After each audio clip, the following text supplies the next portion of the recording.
죄송해요. 짜장면이 오는 바람에. 자, 하여튼 그래서 이제까지 너 열받아갖고 지금 막 네가 나보다 부자잖아. 아닌데?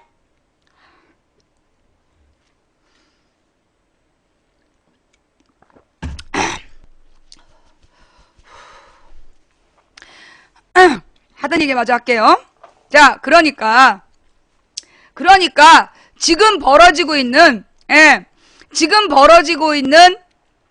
청와대에서, 자, 여러분,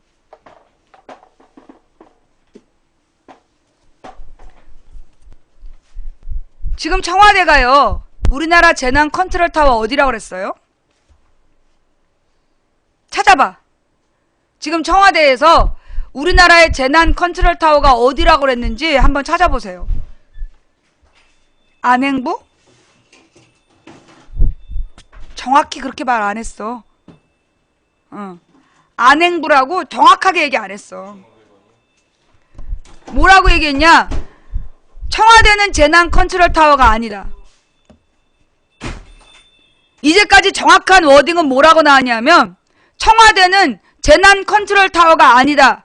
그 얘기만 2번 했어요. 안행부가 재난 컨트롤 타워란 말 정확히 얘기 안 했어. 했어? 정확하게 그렇게 얘기한 적 없어요. 청와대가 안행부가 컨트롤 타워다, 재난 컨트롤 타워다라고 발표한 적 없어. 찾아봐봐. 청와대에서는요, 재난 컨트롤 타워 관련해서 2가지만 얘기했는데 청와대는 재난 컨트롤 타워가 아니다. 그것만 2번 얘기했어. 그치?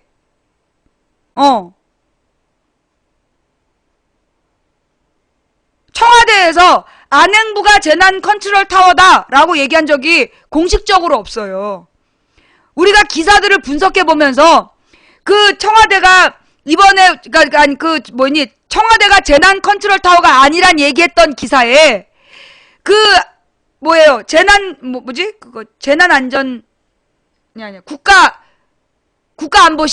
국가안보실을 만들면서 보안에 관한 전쟁이나 안보와 관련된 것만 국가안보실 김장수 책임으로 두고 나머지는 안행부로 넘겼다라고 얘기했어요. 정확하게는 그거야. 찾아봐, 내가 잘못했는지. 혹시 내가 잘못했으니까 한번 찾아봐요. 뭐라고 얘기했냐? 청와대는 그러니까 도대체 청와대에서 왜 이토록 상황을 우왕좌왕하게 만드느냐? 왜 제대로 책임을 못 지냐고 막 국민들이 비난을 하니까 뭐라고 얘기를 했냐 하면 청와대는 재난 컨트롤 타워가 아니다. 국가안보실을 만들면서 그 전쟁이나 안보 관련만 국가안보실이 맡고 나머지는 안행부로 넘겼다라고 얘기했지. 대놓고 지금 재난 컨트롤 타워는 안행부다라고 얘기한 적이 없어. 아는 척 쩔어? 맞죠? 그죠?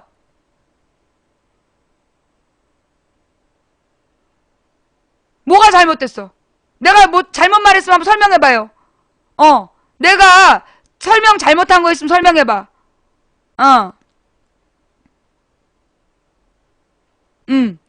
재난 및 안전관리 기본법에서는 국무총리와 안전행정부 장관이 재난 업무에 관한 컨트롤 타워 역할을 수행하도록 명시돼 있다며 거듭 청와대 국가안보실이 재난의 컨트롤 타워가 아님을 강조했다.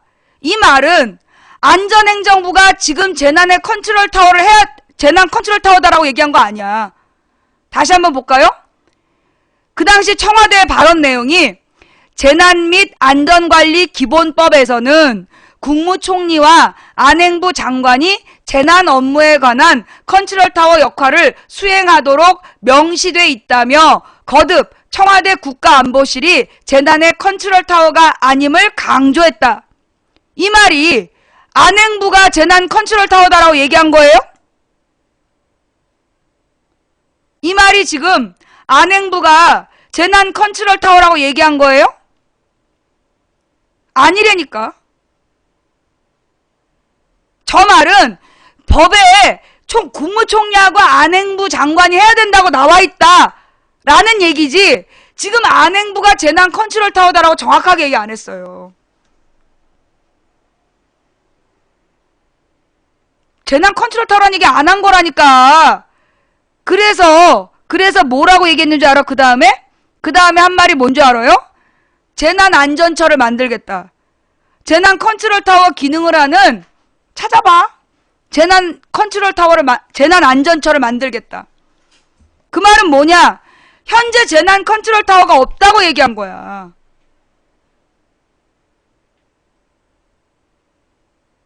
찾아봐요. 이게 법에 안행부하고 국무총리가 맡아야 된다고 나와 있단 말이, 지금 재난 컨트롤 타워는 안행부다라고 규정했냐? 아니야. 왜? 그때 안행부가 재난 컨트롤 타워가 아니었어. 안행부가 재난 컨트롤 타워 역할을 못하고 있었기 때문에 저렇게 둘러서 얘기한 거야. 법에는 국무총리랑 안행부 장관이 해야 된다라고 말을 애둘러 설명한 거예요. 대놓고 안행부가 컨트롤 타워다라고 말을 못한 거야. 전혀 그 역할을 못해서. 이게 무슨 얘기냐? 재난 컨트롤 타워가 지금까지 없단 얘기예요. 세월호 사건 관련해서 우리 정부가 재난 컨트롤 타워가 없다라고 인정한 게 재난안전처 신설이야. 사건 발생 28일 동안 정부에 재난 컨트롤 타워가 없단 얘기야.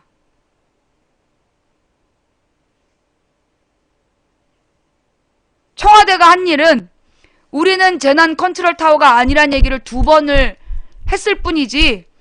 그러면 니네가 아니면 누군데?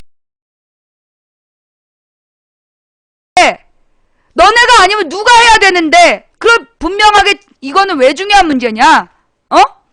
이게 왜 중요한 문제냐면요. 정부가 저 1일 날에도 뭐라고 얘기했어야 돼?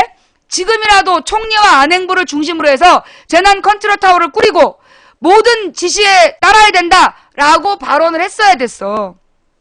근데 그렇게 했어 안 했어? 저때 상황이 또 어땠냐면 총리가 또 막 그만두고 그럴 때, 총리 사퇴가 언제였냐? 총리 사퇴. 총리가 막 사퇴를 하겠다. 그게 어느 일요일이었는데, 전날이, 4월 마지막 일요일인가 그랬지. 4월 마지막 일요일인가에 총리가 사퇴 발언을 해요. 그지? 총리가 사퇴하겠다라고 얘기한 게 그게 4월 마지막이고, 5월 1일이 저 발언 때잖아. 그러니까 국무총리하고 저때 왜 총리하고 안행부 장관이 재난 컨트롤 타워에 대한 발표를 못했나? 왜 못했나? 그때 총리가 사표 쓴 다음이었어. 아니 내가 잘못 알았어요 날짜? 내가 지금 잘못 알았어요? 총리 사퇴가 4월 마지막 일요일 아니었어? 내 기억엔 그래. 왜냐하면 그 사건 그때가 그 4월 마지막 목요일 밤에 그 3명을 놓고 그 누구니 이상호 기자가랑 같이 밤을 새운 다음에 금요일 날 그 결정이 나고 이종인 저기가 온다 뭐 이런 얘기가 나고, 그러면서 내가 그 이상호 기자의 행동을 보면서 대한민국 야당 어디 갔냐라는 문제제기를 처음 하잖아. 그래서 김한길 안철수가 기자회견을 준비해 27일에. 그랬더니만 그 27일에 기자회견 하기 1시간 전에 총리가 냉큼 사퇴를 해버리는 거야. 김 빼기 하려고. 미친놈들인 거지. 그게 총리 사퇴로 김 빼기가 될 문제냐고. 사퇴 수습도 안 했는데 사퇴 수습도 안 됐는데 총리가 사퇴한다는 게 말이 되냐고. 근데 좌우지간 그때 총리 사퇴를 해버려요. 그러니 저 5월 1일에 그러면서 총리가 사퇴까지 해버려서 그러면 누가 책임질 거냐고 문제가 된 거야. 그러니까 청와대에서 우리는 재난 컨트롤 타워 아니다 5월 1일에 2번째로 얘기하고 그 재난 컨트롤 타워가 아니란 얘기를 한 번 더 했지. 먼저 2번 얘기했어. 재난 컨트롤 타워가 아니란 얘기를 먼저 한 번 하고 그 다음에 총리가 사퇴를 하고 2번째가 5월 1일이야.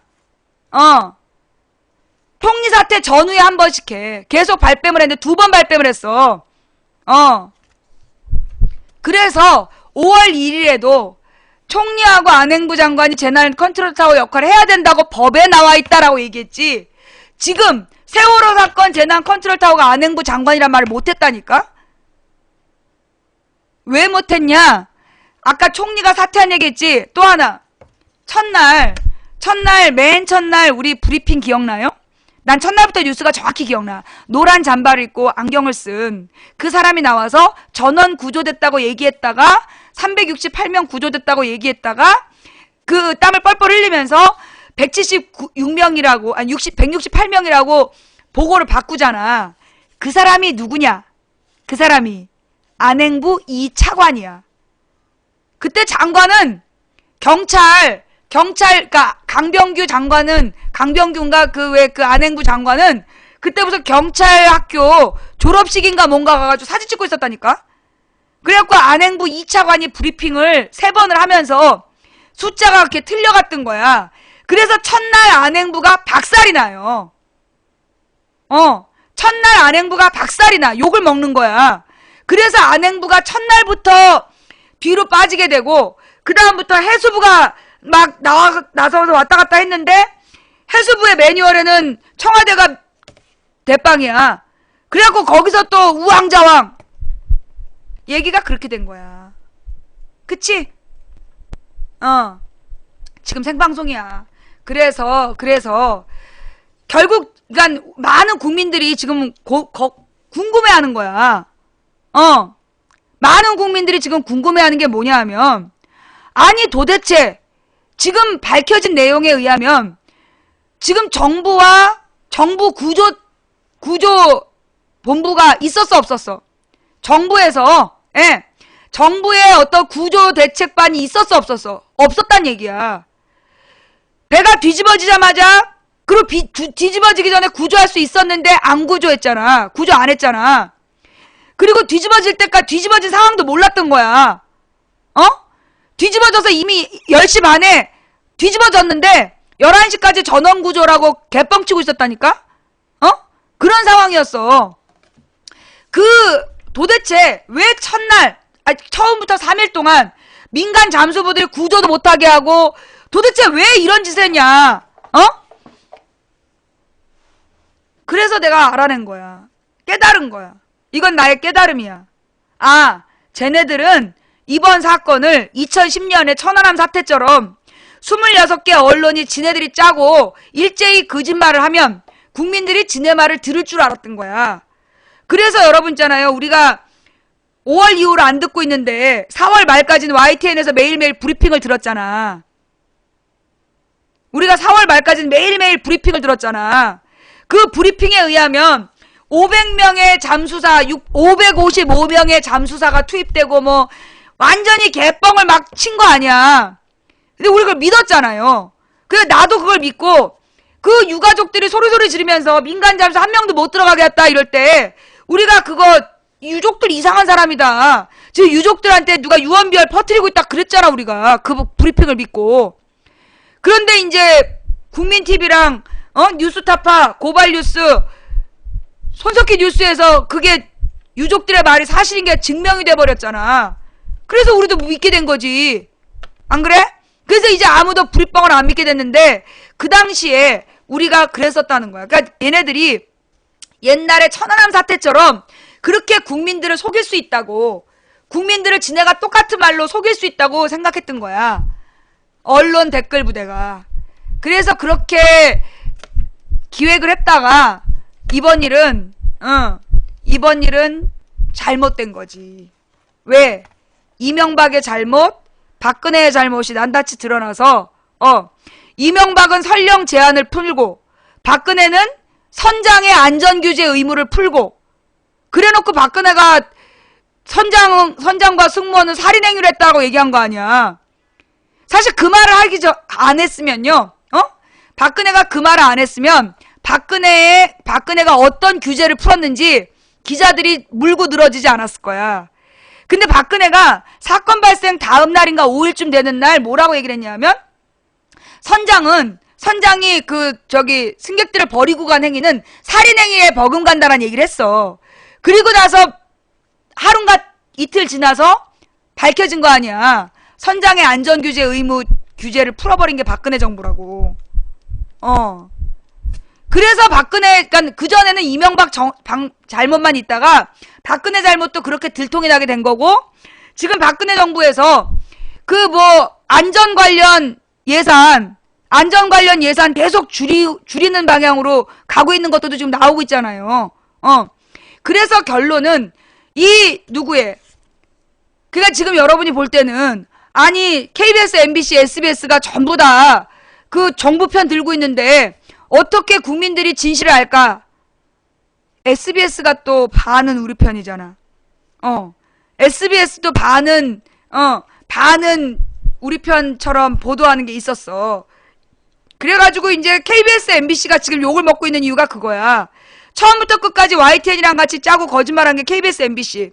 KBS, MBC, YTN 얘네 셋이 짜고 채널A, TV조선은 보는 사람이 요즘에 없더라고.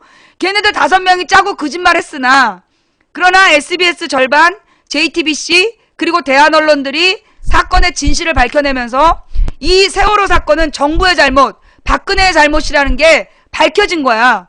그래서 지금요, 국민 9명 중에 10명은, 그러니까 국민 48%는 박근혜가 매우 잘못했다. 43%인가는 조금 잘못했다. 그래서 이 세월호 사건은 정부와 박근혜 잘못이라고 생각하는 게 90%야. 지금 정부와 그러니까 박근혜 정부 잘못이라고 보는 여론이 다수예요. 어떻게 알고? 여러분, 그게 뉴스의 힘이라니까. 지금요, 뉴스 중에 그 제일 시청률 높은 게 KBS 뉴스야. 왜냐? 시골에서는 KBS만 나와. 지방에 할머니, 할아버지들 사시는 분들은요, KBS밖에 안 나와요. 다른 방송이 잘 안 나와. 지역에 유선을 달면 나오는데 그 유선 몇천 원도 아까워서 그냥 KBS만 보셔, 할머니, 할아버지들이. 근데 우리 할머니, 할아버지들은 KBS 켜놓고 자. 보통 시골에 계신 노인분들이요, 그 일찌감치 저녁 해 드시고, 그 연속극 8시 반에 딱 봐. 그 다음에 뉴스가 나올 때 까물까물 주무시면서 이제 졸며 깨며 보시는 분들, 그게 KBS 시청률이야. 뉴스 시청률. 그 정상적인 젊은 사람들 중에 본 사람이 없어. 그러면 나머지 뉴스들 중에 뭘 보느냐? 문재인 지지자들 중에 상당수는 뉴스 K를 보고, 그리고 도시에 있는 노인분들은 JTBC를 보지. 유선 방송이 되어 있는 노인분들은 JTBC를 봐. 손석희 뉴스. 그래서요, 지금 이 뉴스 시청률이 그 손석희 뉴스가 KBS도 제치고, 그러니까 MBC도 제쳤고, MBC도 제치고, 지금 뉴스의 영향력 최고야. 현재 JTBC가요, 뉴스 영향력 최고예요. KBS는 많이 켜져 있지만 영향력이 없고, 지금 MBC는 보는 사람이 없고, 그리고 손석희 뉴스가 그 원래 되게 오랫동안 그 시사 프로를 진행했잖아. 그러니까 이 노인들도 손석희에 대한 신뢰감이 있는 거야. 그래서 손석희 뉴스를 많이 봐요. 예. 그래서 지금 쟤네들이 이번에 큰 이 댓글 부대가, 나는 분명히 이번 일은 댓글 부대의 조작이라 그랬다. 이번에 이 댓글 부대가 미처 계산하지 못했던 실수, 정부에게로 모든 것이 박근혜 잘못으로 포커스가 맞춰질 거를 미처 예상하지 못했던 이유, 그건 손석희 뉴스의 영향력을 우습게 본 거죠. 그래서 얘네들이, 여러분 잘 생각해봐요. 손석희 뉴스가 막 뜨기 시작한 게 사건 발생 2번째 주야. 2번째 주부터 JTBC 뉴스가 손석희 뉴스가 떴단 말이야. 그러자 일제히 손석희 중징계라고 다 댓글 부대가 쓰고 다녔어. 기억나요?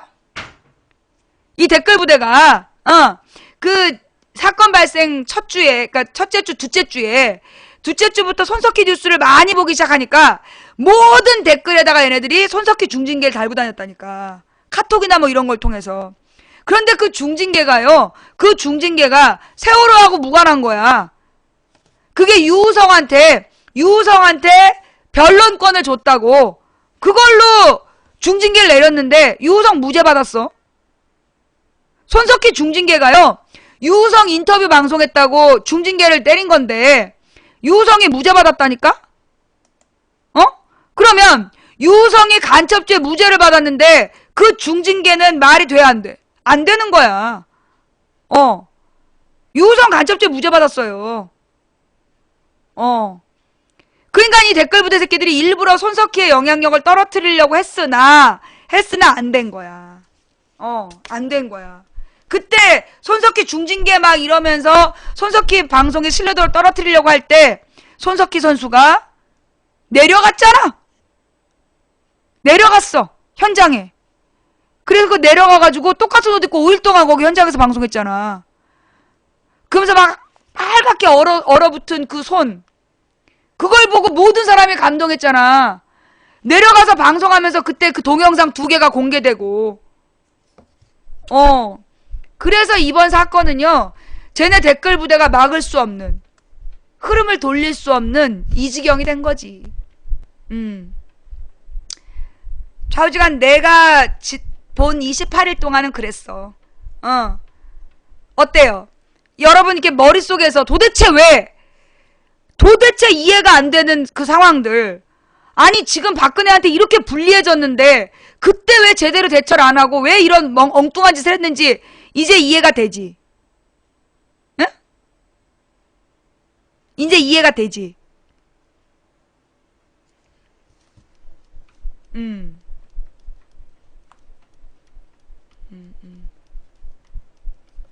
그니까요. 자, 그래서 이번 세월호 사건으로 박근혜 정부의 무능함이 완전히 드러난 거야.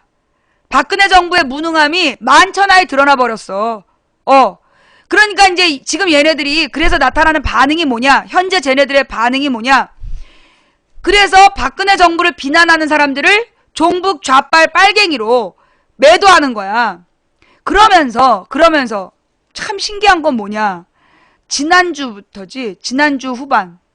그러니까 5월 이제 둘째 주. 5월 둘째 주 이제 8일 9일 이때. 8일 9일 그때요.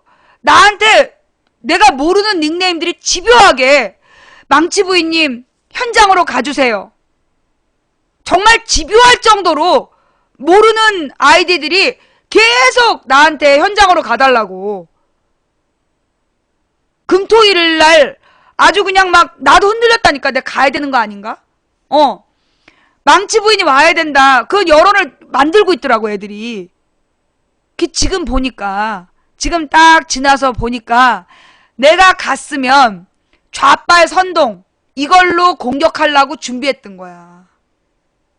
댓글 부대원들이 마치 열렬한 내 팬인 척하면서 나한테 현장에 가주세요. 망치 부인이 필요해. 하면서 막 그 유족들까지 수석이면서 나한테 오라고 그런 거야. 그런데 가만히 이번 일요일부터 월요일까지 나온 꼬라지를 보니까 요거는 좌빨 선동, 정부 비판을 종북 좌빨 세력의 선동이다. 요런 막말이 막 쏟아지고 있잖아. 그지? 왠지 이걸 보는데 이건 낯선 아이들이 똑같은 이야기를 계속한다. 이건 작전인데. 요건 작전이야. 근데 사실 있잖아요. 여러분, 내가 이제 와서 고백하는데, 내가 팽목항도 가고 싶고, 안산도 가고 싶고, 그런데, 차가 없어. 남편이 선거운동 한다고 차를 쓰기 때문에, 차가 없어요. 그래서 내가, 36개월 할부로 자동차를 주문을 했어. 전액 할부, 레이, 경차를 주문을 했어. 내가 갈라고. 근데 원래 그 차가 지난주 말에 나올 거라 그랬었어. 레이. 지난주 말에, 그러니까 9일쯤에 나올 거라 그래서 사실은 내가 그 차를 타고 내가 팽목항을 갑자기 짠 나타나려고 내가 계획을 한 거야. 내가 5월 5일에 주문을 하면서 5월 5일에 가서 주문을 하면서 5월 9일에 차를 받고 10일날 짠 나타나야지라고 계획을 했는데 어긋났어요. 일이 어긋나면서 그 차가 미뤄진 거야. 안 나온 거야. 그래서 못 간 것도 있어. 뭐 레이 넘어진다고? 괜찮아. 조심해서 타면 돼. 좌우지간. 그래서 그러니까 그때 차가 나왔으면 내가 갔을 거라고. 예. 그때 차가 나왔으면 내가 그 자동차 뽑아가지고 거기 갔을 거야. 내가 다른 차를 못 사는 이유는 보험료 올라가. 내가 무슨 저기 좋은 차 사고 싶은 마음이 없었겠냐? 돈이 없어서 못 산 것도 있지만 경차를 산 이유 보험료가 너무 올라가요. 그래서 경차 산 거야. 근데 좌우지간 내가 그때 갔다면 내가 5월 9일이나 10일에 내가 거기 나타났다라면 완전히 이번 주간이 좌빨 선동이라고 도배를 했을 것 같아. 지금 봐봐요. 그 무슨 노란 손수건인가? 노란 손수건 어머니회도 뭐 민노당 당원 출신 뭐 이러면서 지금 막 비판 기사 나왔지. 그러면서 지금 이번 추모 행사를 하고 있는 사람들에 대해서 신상털이를 막 해갖고 뉴스를 다루잖아. 그지? 그러면서 뭔가 이 사람들이 좌익 세력이다. 좌파다. 이러면서 계속 사상몰이를 하고 있단 말이야. 그러니까 국민을 이간질시키는 거지. 이건 좌파의 선동이다. 그게 어제 오늘 계속 뉴스에 나왔잖아요. 그지? 내가 그때 갔으면 그런 내용으로 나에 대해서 아마 뭐 조선일보 동아일보가 특집을 했을 수도 있어. 민주당 시의원 부인 현장에서 선동, 과거에 허위사실 유포로 법정 구속 경험, 무죄 받았다는 얘기 안 하면서. 그지? 아니 내가 모르는 아이디가 하루 종일 지속적으로 나한테 거길 와달라는 거야. 현장에 신경도 안 쓸 듯? 신경 써. 너 조선일보가 나 기사 잘못 써갖고 내가 고소한 거 모르지? 예. 그러니까 이게 아니 조선일보에서 난 기사가 뭐였는데 우리 신랑 블로그 편집해가지고 일부러 빨간색 펜 들고 있는 사진으로 편집해갖고 조작 기사 냈었잖아. 그 사건 몰라? 그 조선일보가 나하고 우리 신랑을 싸잡아서 비난한 다음에 갑자기 내가 뜬 거 아니야. 그때가 2009년 12월이었나? 2010년 12월이었나? 그렇게 된 거야. 좌우지간. 그래서 내가 딱 느낌이 이거는 뭔가 그래서 지금 얘네들의 흐름이 뭐냐 하면 지금 정부 비판을 박근혜 정부의 무능이잖아. 박근혜 정부의 무능을 비판하면 종북 좌빨이다. 그 얘기를 하는 거야. 얘네들의 지금 기조가 뭐냐 하면 박근혜 비판, 정부의 비판을 비난하는 건, 정부를 비판하는 건 좌빨 종북 세력의 어그로 비난이다. 요런 논조로 지금부터 이제 쓰려는 거야. 지금부터 그걸 쓰려는 거지. 원래는 이제 중간에 한번 북풍몰이로 연평도 포경기라든가 뭐 이런 걸 가지고 그 북한 핵훈련 뭐 이런 걸로 가려고 그랬어. 근데 여러분 이제 북핵 문제도요. 북핵 연습한다. 곧 임박. 기억나지? 그게 4월 마지막 주 그 주간이었던 것 같은데 뭐 북한 핵실험 곧 임박. 그러면서 막 계속 긴박하게 글을 썼잖아. 그러면서 연평도 사건으로 끝난 건데 좌우지간 그 당시에 막 그 다른 해외에서는 그렇게 임박하지 않았다. 수일 내에 핵실험 이런 기사를 우리나라가 막 쓰고 있었어. 근데 그때 해외 언론은 꼭 그렇지 않다. 그게 언제였어? 4월 28일이었나? 하여튼 그 4월 28일에 그 훈련 전후로 해가지고요. 북핵 얘기를 막 하면서 곧 북한 핵훈련 임박했다고 얼마나 보도질 했다고. 그러면서 그 연평도 그 아줌마 생중계 연결했다 개망신 당한 거 아니야. 그러면서 이번에는 이제 또다시 그 북풍몰이 하려고 이제 김정은이를 또 쫙 팔다가 그냥 비행기 그거 조작한 거 걸려가지고 지금 또 개망신 당하고. 그래서 이제 그런 내용들은 북핵 얘기를 하면서 종북 좌빨 세력에 대한 비난으로 갔어야 됐는데 그게 두 건의 우연한 두 개의 실수로 SBS 인터뷰와 YTN 그래픽 실수 요 두 건으로 북풍몰이가 안 되는 거야 지금. 그래갖고 얘네가 여러분 안 본 기사 중에 뭐가 있냐면요. 100년 전쟁 있잖아. 100년 전쟁 제작팀을 100년 전쟁 그 다큐멘터리 100년 전쟁 제작팀을 그 국가보안법 위반 혐의로 수사 중이다라고 문화일보에서 기사가 났었어요.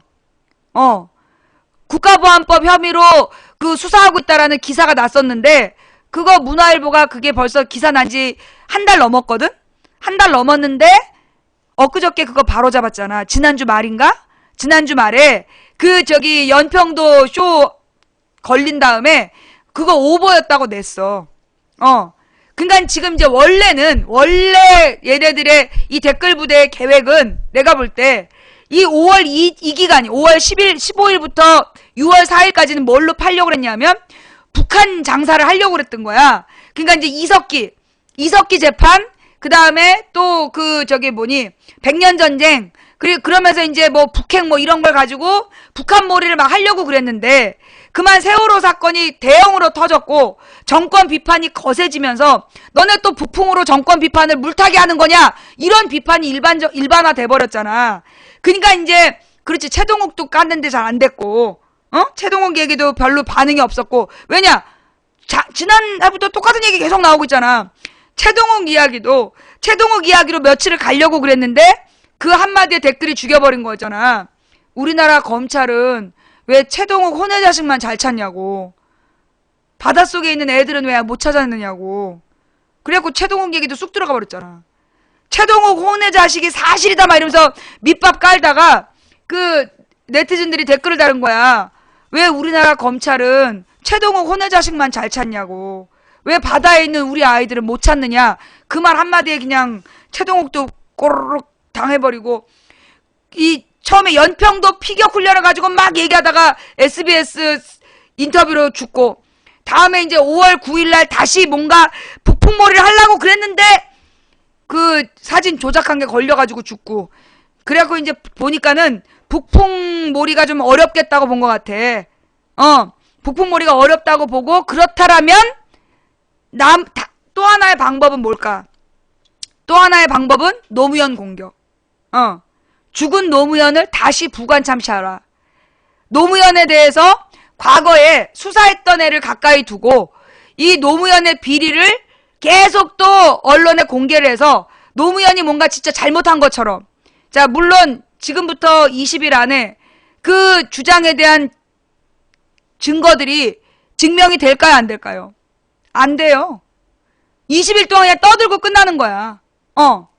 20일 동안 계속 노무현에 대한 의혹만 제기하면 그 의혹으로 마치 의혹을 26개 언론이 똑같이 받아 쓰고, 그러면 노무현을 또 죽이고 끝나는 거지.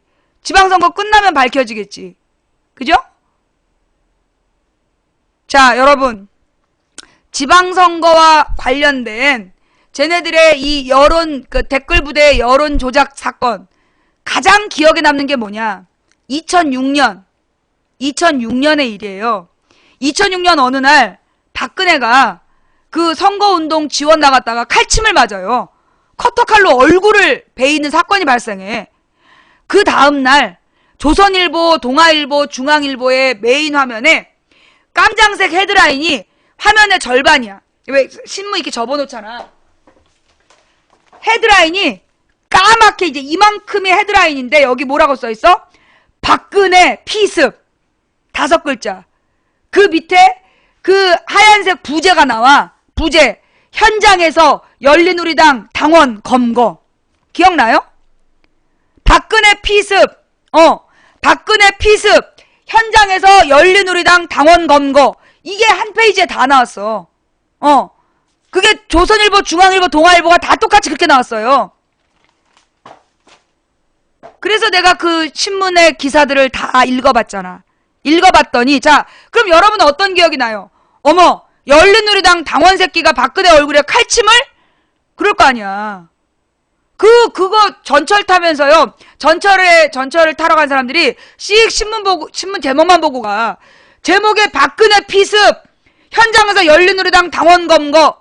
그러면 100이면 100. 어머, 열린우리당 당원이 그었겠네. 그렇게 생각했을 거야. 그래서 그때요, 열린우리당 심판하는 선거였어요, 그때가. 그런데 기사를 읽어보니까, 기사에 현장에서 칼침을 놓은 비읍씨가 잡혔어. 근데 그 칼질을 한 비읍씨 옆에 기혁씨가 있었던 거야. 기혁씨는 군중들 속에서 박근혜한테 야유를 퍼부은 거야. 우우, 두 마디 했어.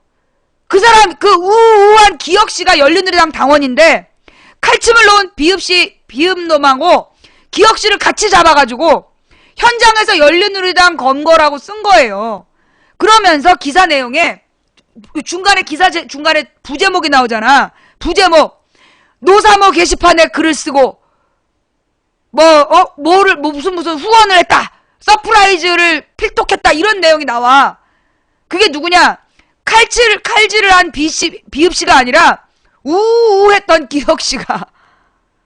기사 내용 전체가 기혁씨에 대한 기사야. 열린우리당 당원이었고 당비를 냈고 서프라이즈를 보고 노사모 회원이었던 적이 있었던 기혁씨 얘기가 보름 동안 나와요. 맨 마지막에 한 줄이 나와. 그러니까 맨 첫 줄에 비읍씨 한번 나와요. 현장에서 비읍씨가 잡혔고 그 다음에 같이 잡힌 기혁씨는 열린우리당 당원이고 서프라이즈에 글을 쓰고 노사모 회원이었으면 막 얘기가 나와. 맨 마지막에 비읍씨와 기혁씨가 범행을 공모했는지 수사 중이다. 그게 보름 동안 나왔어. 보름 동안 나오면서 메인 화면 제목은 기혁씨란 얘기 안 하지. 열린우리당 당비 몇 차례 납부. 노사모 회원 몇 개월 동안, 했어. 이게 찬반, 논쟁, 이런 얘기를 제목으로 계속 썼어. 기혁씨에 대한 뉴스를. 기억나죠? 그래서 그 기혁씨에 대한 뉴스가 보름 동안 나온 거야. 선거 끝난 다음에 기혁씨는 비읍씨와 공모하지 않았다. 무혐의로 풀려났어. 그동안 직장 잘리고. 기혁씨는 보름 동안 그 체포돼서 수사를 받느라고 직장에서 잘리고요. 예. 선거 끝난 다음에 무혐의로 풀려났어요. 예. 내가 그때가 기억나. 내가 그 시절이 너무 정확히 기억나. 왜냐? 내가 그때 선거운동을 했어. 우리 신랑 선거운동을. 떼학볕 아래 서가지고 선거운동을 하고 있는데 할아버지들이 가래침을 나한테 뱉으면서 에이 빨갱이년! 열린우리당 당원 새끼가 박근혜한테 칼질했다고. 그러고 지나갔다니까요. 가래침 뱉으면서 나한테. 그래서 내가 그때 그 뉴스는 나는 평생 못 잊어. 그 개새끼들이 그랬다니까요. 그렇게 빨갱이년이다. 열린우리당에서 칼질했다. 이 쌍놈 새끼들이 그렇게 뉴스에 놓고요. 바로 잡는 보도했을까요? 안 했을까요? 안 했어. 그게 2006년의 일입니다. 2006년. 지금부터 8년 전. 그 다음에 2010년엔 어땠냐? 2010년. 천안함 사건. 그러면서 맨 처음에는 천안함이 맨 첫날은 좌초라 그랬어. 좌초를 했고 근데 왜 좌초된 배를 거기다 그냥 뒀으면 전원 구조가 됐는데 왜 굳이 그 배를 깊은 데로 끌고 가서 다 수장시켰냐? 그게 초반에 일주일 동안의 논점이었어요. 그런데 그때 조중동이 이명박을 막 비판을 해. 왜 이걸 북한 탓이라고 배제하냐? 북한을 배제했냐? 그러면서 북한이 그런 거란 주장을 계속하면서 이명박을 압박을 해. 그러자 보름이 지나니까 3월 그때 23일인가 사건 터진 다음에 보름이 지나서 4월 중순부터 4월 한 7일경부터 이명박이 모든 가능성을 열어놓고 생각하겠다라고 그래. 그리고 나서 4월이 지나서 4월 내내 북한이 그랬다는 주장이 막 나오는 거야. 파란색 잉크, 솔벤트 블루 5, 이거는 남한에서 사용되지 않는 매직이다. 그 파란색 1번, 솔벤트 블루 5, 그 다음에 화약이 발견됐다. 이런 얘기가 계속 나왔어. 기억나요? 그러면서 나중에 5월 25일에 그 어뢰 그 추진체를 딱 건져 올리면서 이게 바로 북한산 어뢰다. 그러면서 쫙 발표를 해. 거대한 카달로그라 하면서 이게 실물 크기 어뢰 사진을 같이 공개를 하면서 이게 북한산 그 카달로그에서 북한 무기 판매 카달로그에서 뽑은 그림을 확대한 거다. 그러면서 발표를 했어요. 그거 대통령이 담화도 발표하고 온 나라가 그거 다 그날 방송 봤잖아. 그런데 그 천안함에서 발견된 파란색 1번, 그 파란색 1번 매직이 그게 50일 만에 건져져서 발견된 거거든. 근데 이제 그 당시에 지식인에 그런 게 있었어요. 매직을 지우는 방법, 소금물에 문지른다.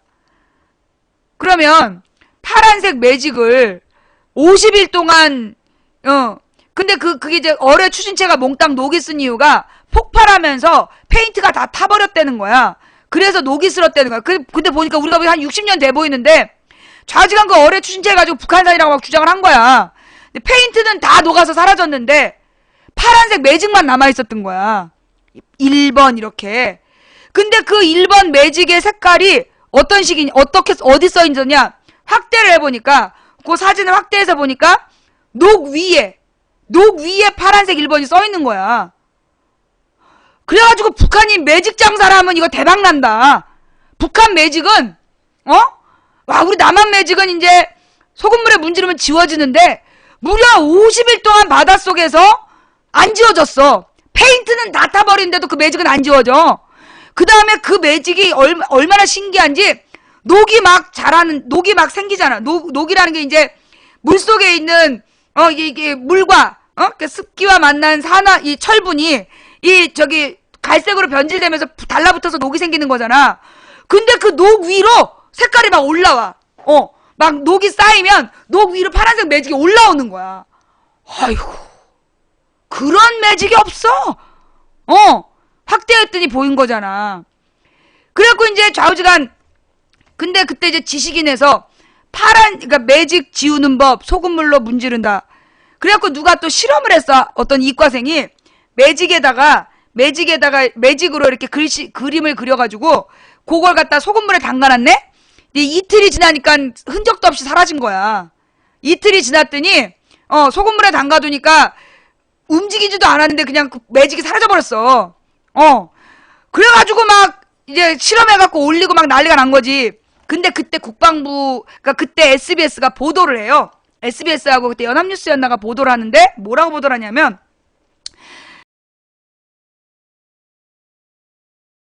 그러니까 그때 이제 기자가 질문을 한 거야. 어떤 기자가 이게 북한 것이란 증거가 뭐냐? 1번은 한글이고 한글 1번을 쓸 수 있는 나라는 우리 아닌 북한인데 그 1번이 쓰인 매직, 그 파란색의 성분이 솔벤트 블루 5라는 성분이다. 근데 이 솔벤트 블루 5라는 성분이 남한의 매직에는 사용이 안 된 성분이다. 그래서 이게 북한 매직이다라고 발표를 했다고 SBS가 보도를 했어. 그런데 그때 또 어떤 네티즌이 참 못됐지. 그 모나미 특허를 갖다가 공개를 한 거야. 특허 신청. 솔벤트 블루 5. 모나미 파란색 매직에도 솔벤트 블루 5 이렇게 했고 그거를 이렇게 또 특허 신청한 걸 찾아가지고 공개를 해버렸잖아. 그래갖고 그걸 그래도 한 달 동안 국방부가 모른 척하더니 나중에 가서 뭐라 하냐면 우리는 솔벤트 블루 5가 그 남한에서 안 나온다고 한 적 없다.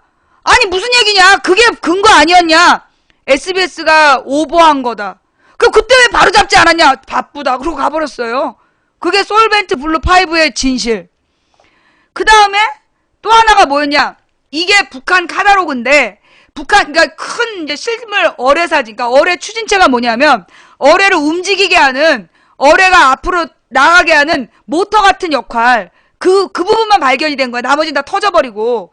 그래서 어뢰 추진체를 딱 건져놓고 이 어뢰 추진체가 이 어뢰 속에 어떻게 배치된다라는 거를 진짜 어뢰 그림을 공개를 한 거야. 그래가지고 그때 이명박이가 전쟁기념관에서 전쟁도 불사한다 이거 북한 거라고 막 확인했잖아. 근데 그때 한 영국인 기자가 그날부터 질문을 한 거야. 저거 진짜 북한 카다로그 맞냐? 맞다 그런 거야. 국방부에서. 그러면 이 어뢰 추진체가 저기 들어가는 거 맞냐? 맞다고 그런 거야. 그러니까 세 번째 질문을 했지. 근데 왜 두 개가 틀리냐? 정부에서 발표한 어뢰 추진체하고 그림 속의 어뢰 추진체가 달랐던 거야. 왜 다르냐? 이렇게 질문을 한 거야. 영국인 기자가. 그래갖고 그게 한 달을 가요. 한 달 동안 아무 말 안 해. 그러다가 이제 나중에 지난 다음에 국방부에서 맨 처음에 실물 크기 그림을 바꿔. 이 어뢰 추진체로 그림을 바꿔. 그래서 아니 그때 그 그림이 북한 카다로그였다면서 그게 바꾸면 어떡하냐? 북한 카다로그를 보자. 그랬더니 여기서 또 큰 비밀을 얘기해. 카다로그 없다. 그럼 북한 카다로그라는 것도 거짓말이냐? 바쁘다. 그때 그랬어요. 정부에서 북한산이라고 얘기한 게 근거가 3개였어. 근거가 3개였는데, 4개였다. 하나가 화약. 화약이 나와. 천안함에서 화약 성분이 발견됐다. 그래가지고 이제 화약 성분, 망치녀라! 그래서 온 거야. 댓글 부대가 쫙 몰려와가지고, 야! 천안함 함체에서 화약 성분이 발견됐다! 그러고 외치는 거야. 그래서 내가 물어봤지. 그냥 이렇게. 얼만큼? 그랬더니, 100만 분의 0.1g. 0.1mg이었나? 100만 분의 0.1mg이 어디서? 그랬더니, 굴뚝 속에서. 그래서 그때 나온 말이 그거 아니야. 북한 어뢰는 친환경이다. 그 북한 어뢰는 친환경이라서 배를 2조각으로 내면서도 화약 성분은 그 100만 분의 0.1 밖에 안 나온다. 그래가지고 화약 얘기가 쑥 들어갔어요. 그 다음에 이제 나온 게 뭐였냐면, 나중에 이제 그 보고서가 천안함 백서가 나왔는데, 그 백서에서 무슨 성분이 나와. 무슨 알파, 산화 어쩌고저쩌고 성분이 발견됐는데, 요 성분이 이 어뢰 추진체하고 천안함에 똑같이 묻어있기 때문에, 이게 2개가 만났다란 증거다라고 정부가 발표한 거야. 근데 산화 알루미늄 무슨 성분이었는데, 그 성분에 대해서 미국의 브라운대 교수하고 조지 워싱턴이 아니라 무슨 대학이지? 존스 홉킨스. 브라운대 교수하고 존스 홉킨스 교수가 그 성분을 분석을 한 거야. 그래가지고 뭐가 나왔어? 뻘흙. 같은 바다에서 건졌으니까 같은 뻘흙이 나온 거잖아. 근데 그걸 갖다가 화약 성분이라고 그때 막 발표하고 그랬었다니까? 내가 사실은, 이런 말해서 미안한데, 2009년까지 나의 몸무게가 54kg였어. 2009년까지 몸무게가 54kg였는데, 천안함이 발생한 다음에, 천안함 3월 23일부터 6월 2일이 지방선거 기간이었는데, 그 3개월 동안에 7kg 갔죠. 스트레스를 받아갖고, 몸무게가 7kg가 불어요. 그게 너무나 스트레스를 받아서, 그러니까 이게 북풍이었거든. 그러니까 내가 그 기간 동안에 거의 하루에 본 뉴스가 몇백 개였어. 그날 뉴스를 몇백 개를 보면서 걔네들의 주장에 대해서 반론을 제시했던 거야. 그리고 맨 마지막에 내가 이런 얘기 하지. 걔네들이 이제 막 전쟁도 불사한다고 이명박이 발표를 했어. 그러면서 막 오세훈이가 22%가 앞선다. 그런 얘기를 할 때 내가 방송으로, 내가 현장에서 봤을 때 다르다. 그렇게 22% 10% 이상 차이 안 난다. 박빙이다. 당신이 투표하면 오세훈이 떨어진다. 그렇게 얘기하면서 무슨 말 했냐. 이명박은 전쟁도 불사한다고 그런다. 여러분은 전쟁을 원하십니까? 그러면서 내가, 여러분은 전쟁을 원하십니까? 평화를 원하십니까? 라고 주장을 해요. 그러자 다음날 한명숙 후보가 여러분은 연설하면서, 여러분은 전쟁을 원하십니까? 평화를 원하십니까? 전쟁을 원하시면 1번, 평화를 원하시면 2번. 이렇게 연설을 했어. 전쟁이냐 평화냐. 그래가지고 그 당시에 평화가 선택된 거 아니야. 예.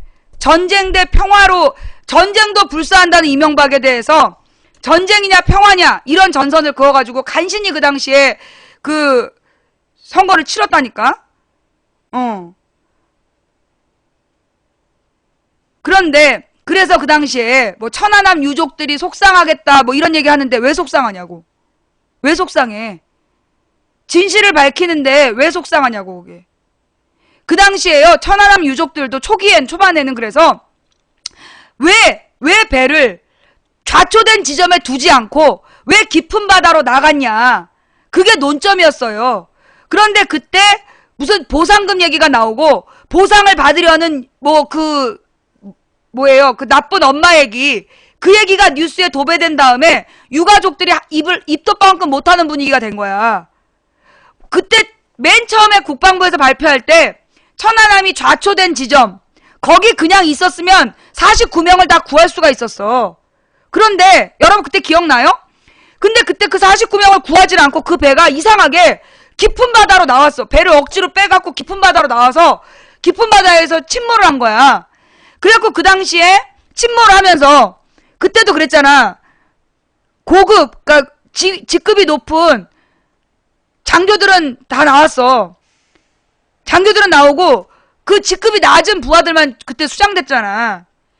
그 직급이 높은 애들은 물 위에 이렇게 나와 있다가 구조가 되고, 예, 그때 직급이 낮은 하급 선원들만 죽었던 거예요.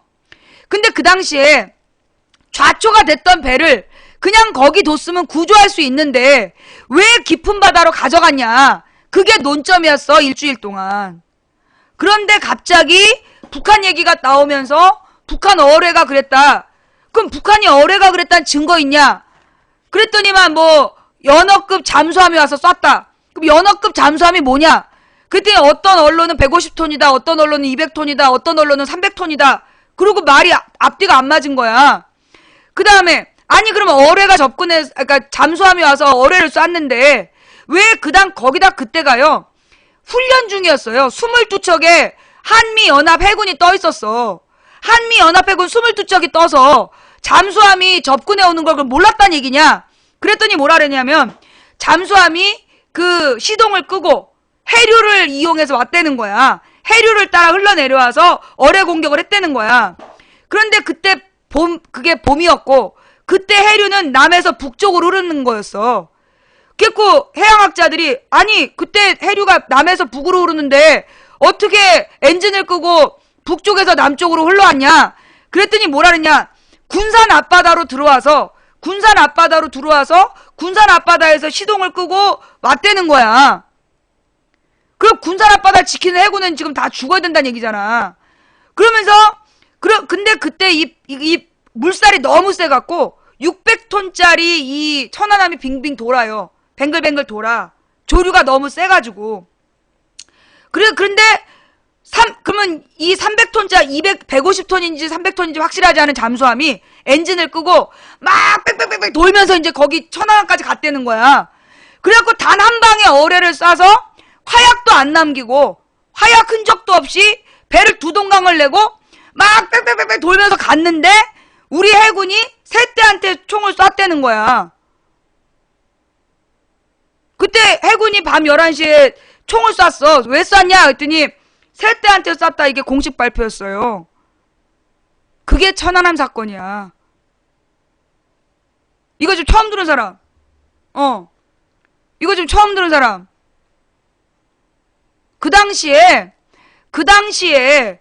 그 밝혀야 될 진실은 왜 좌초된 선박을 끌고 깊은 바다로 갔느냐야. 좌초가 된 배를 억지로 끌고 깊은 바다로 가면서 침수 상황이 발생해. 이게 배를 빼자마자 바로 배가 물이 차. 그 당시에 이제 좌초됐다는 지도가 하나 있었고, 그럼 증거가 있냐? 이 증거가 있냐? 좌초됐다는 지도가 있어요.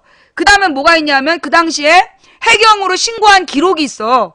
지금 좌초됐다고 구조 요청한다라는 그 기록이 있어. 세 번째로는 해군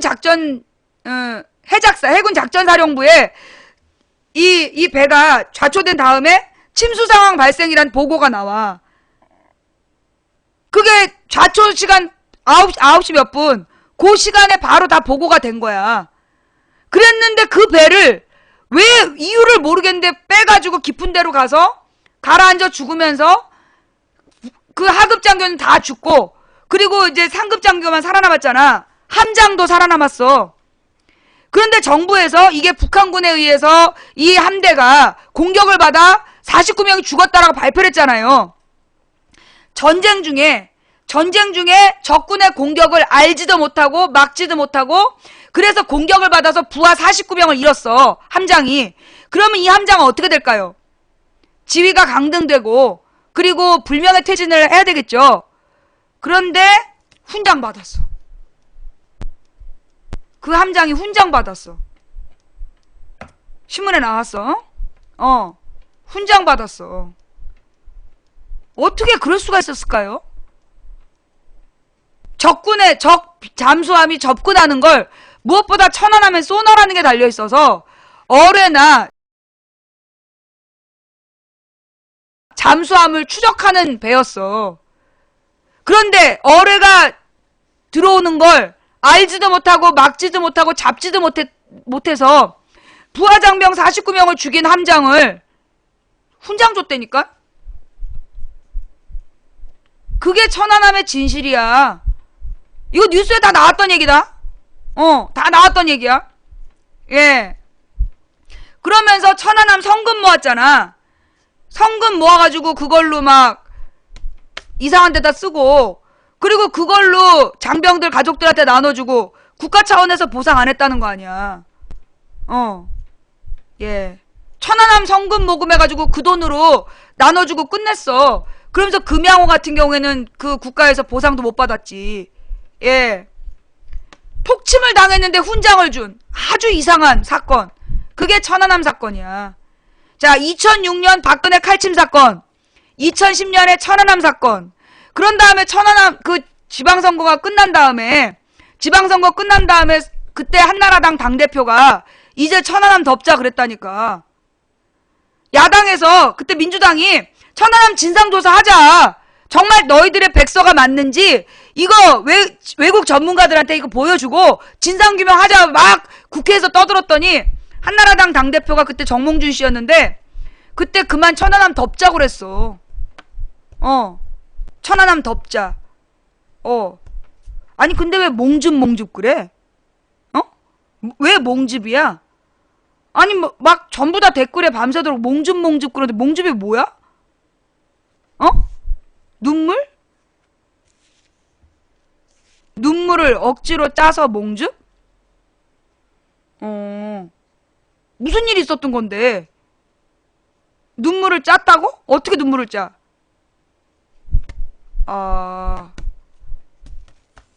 울었어요? 아이고 울 수도 있지. 그걸 눈물 흘리는 걸 가지고 몽즙이라 그러면 망치 부인이 울면 망즙 되나? 왜 뭐 저기 막 눈물을 쥐어 짜는 것 같은 사진이었어? 눈물을 막 쥐어 짜는 듯한 사진이 나왔어? 완전 짰어요. 그거 뭐 사진 좀 올려봐봐요. 사진 게시판에 뭐라고 했길래 그걸 몽줍 그러는지. 예. 민중의 소리에 있음. 그 함께 읽는 뉴스에 올라와 있나요? 아니 자꾸만 몽줍 그래 왜? 저기 뉴스가 없는데? 함께 읽는 뉴스 안 올라와 있는데? 예.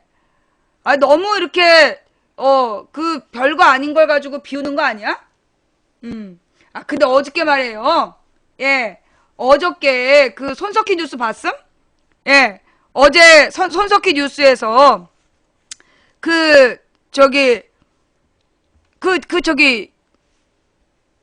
동영상 있나? 손석희 동영상 있어요?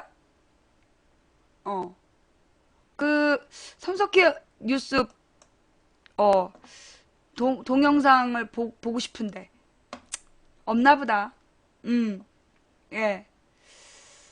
그 손석희 뉴스에 나온 그 얘기 없나 봐.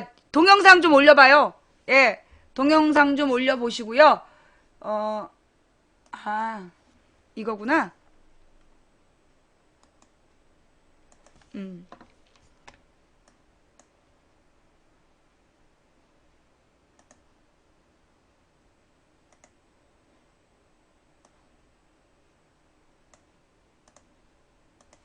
우리에게 다가온 오직 하나의 사랑 소중하니까. 진짜 동영상에 광고들 왜 이렇게 붙어? 오늘 새누리당 서울시장 후보로 선출된 정몽준 후보를 직접 연결해서 얘기를 좀 들어보도록 하겠습니다. 화상으로 연결했습니다. 정몽준 후보님 안녕하십니까? 네, 안녕하세요. 예. 우선 선출된 것을 축하드리겠습니다. 네, 감사합니다. 예. 표 차이가 굉장히 크게 났는데요. 글쎄요. 어떻게 해석을 해야 될까요? 김황식 전 총리 같은 경우에 불과 며칠 전까지도 박심 논란에 좀 휩싸였었는데 이른바 박심이 그렇게 통하지 않았다고 판단하십니까? 어떻게 보십니까?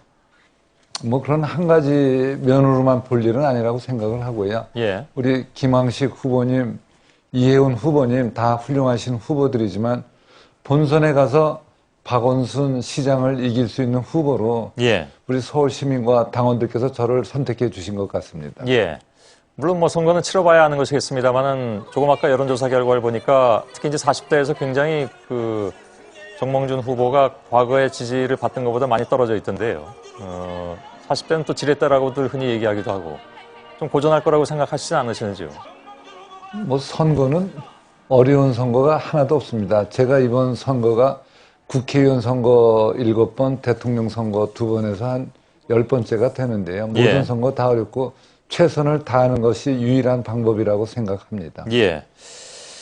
그 세월호 참사와 관련해서 아무래도 이번 선거가 세월호 참사 국면에서 벌어지는 그런 선거이기 때문에 어떤 생각을 가지고 계신지 좀 궁금한데요. 한 공직자가 뭐 정확하게는 보훈처장 되시는 분입니다만은 큰 사건이 나면 미국은 단결하지만 우리는 정부와 대통령을 공격하는 것이 관례다.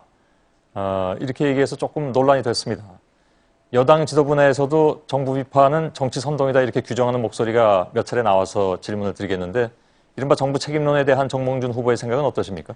네, 그분 말씀이 오늘 아침 신문에 보도된 걸 봤어요. 예. 그래서 글쎄 조금 더 신중하게 했으면 좋았을 텐데 하는 느낌은 저도 갔지만 예. 글쎄 그분 말씀이 과연 정확하게 어떻게 됐는지 네, 그것을 안 다음에 제가 말씀드리는 것이 도리인 것 같습니다. 예. 뭐 언론 보도가 하다고 보지만요. 예. 그래도 제가 그분의 말씀에 대해서 제가 이렇게 공개적으로 언급하는 거는요.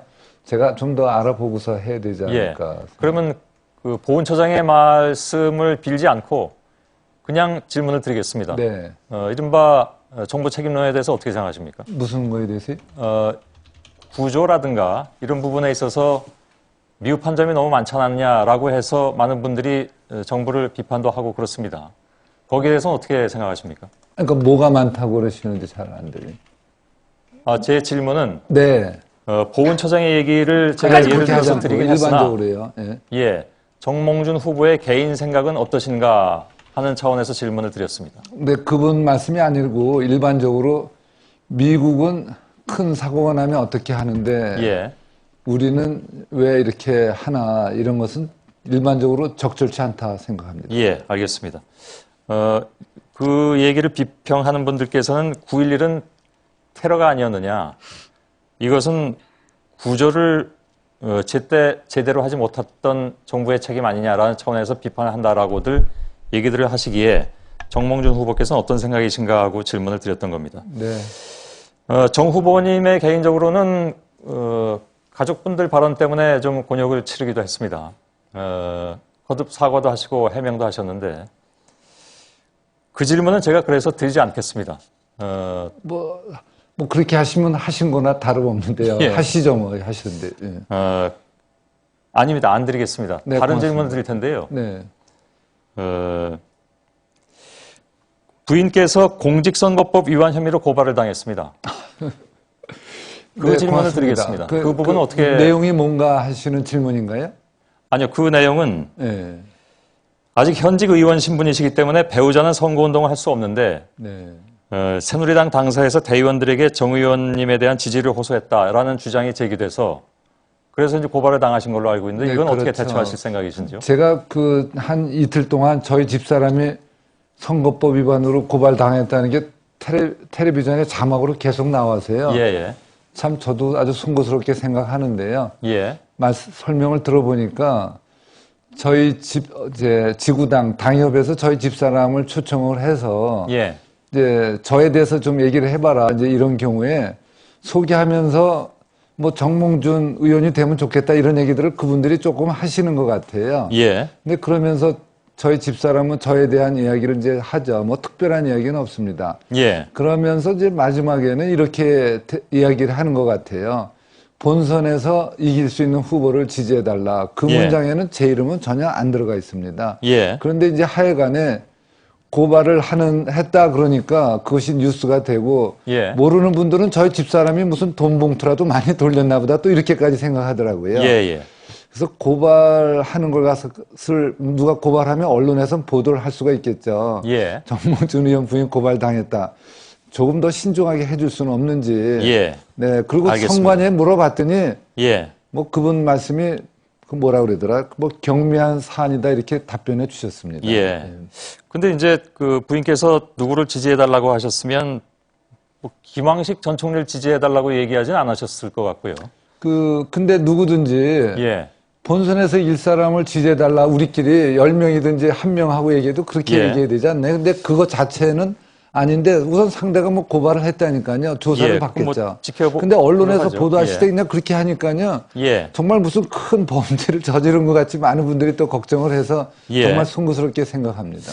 그 저희가 그 담당 기자가 선관위 쪽에 물어봤더니요.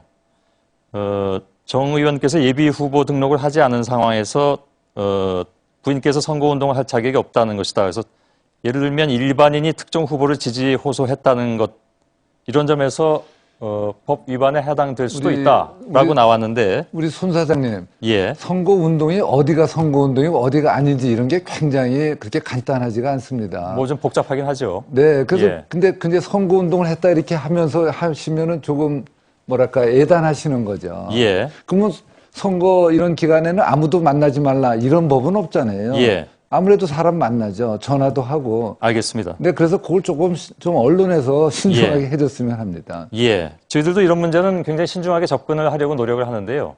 제가 전해드린 말씀은 선관위 쪽의 얘기였기 때문에.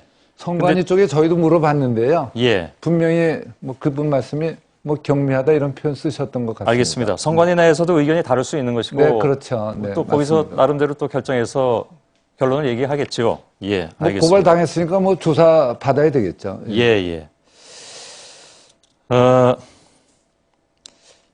박원순 시장이, 저희가 박원순 시장은 목요일에 인터뷰할 예정인데요. 박원순 시장이 예를 들면 유세 차량을 없앤다라든가 사람들을 많이 동원해서 세를 과시하는 선거는 하지 말자. 이렇게 제안을 했습니다. 혹시 동의하십니까? 그런 선거 운동 방식에는? 뭐 그런 거는 뭐 당연하다 이렇게 보고요. 가능하면 조용하게 해야 되겠죠. 예. 근데 제가 조금 유감스럽게 생각하는 것은 예. 저희 오늘 새누리당 서울시장 후보 뽑는 경선한다고 오래전에 밝혀진 거거든요. 예, 예. 근데 꼭 오늘 아침에 그런 기자회견을 하셔야 되는지 제가 또 한 2달 전에 서울시장 출마하는 기자회견 할 때 예. 그때 안철수 의원, 김한길 대표 두 분이 무슨 합담 발표를 오전에 하셨어요. 예, 예. 제가 볼 때는 꼭 무슨 군사작전 하듯이 하셨는데 그분의 그 당의 당직자가 뭐 그런 말씀 하셨다고 제가 들었는데 예, 제가 예. 그날 출마 회견하니까 뭐 한 거 아니냐. 근데 이런 거 좀 점잖지 않다 생각합니다. 예. 정 후보를 너무 좀 의식한다 이런 생각을 가지고 계신 것 같군요. 어떤 분들이 그런 말씀 하시더군요. 예, 예. 그나저나 김황식 전 총리 지지했던 이른바 이제 뭐 모르겠습니다. 이것도 언론이 그렇게 뭐라 한 건지 모르겠으나 이른바 이제 친박 쪽에서 정몽준 후보를 물심양면으로 잘 지원할 수 있겠느냐 하는 얘기도 나오던데 그럼 별로 걱정 안 하십니까? 걱정이 되지요. 예. 제가 앞으로 하기 나름이다 생각하고요. 제가 예. 열심히 하겠습니다. 알겠습니다. 시간이 이렇게 많이 허락되진 않아서요. 근데 나중에 혹시 기회가 돼서 저희가 시간을 좀 더 많이 마련하면 이 시간에 박원순 시장과 1대1 토론도 응하시겠습니까? 혹시 저희가 제안을 드린다면. 그런 기회 주시면 저한테 도움이 많이 되죠. 알겠습니다. 그때 기회가 되면 꼭 모시도록 하겠습니다. 오늘 말씀 잘 들었습니다. 네, 감사합니다. 예, 새누리당의 정몽준 서울시장 후보였습니다. 우리에게 다가온 오직 하나의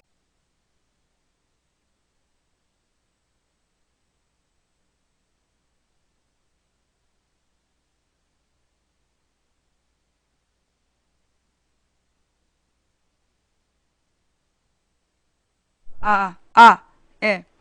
여론조사가 뭐, 여론조사가. 이 뉴스 앞뒤로 뭐, 무슨 여론조사가 나왔어요?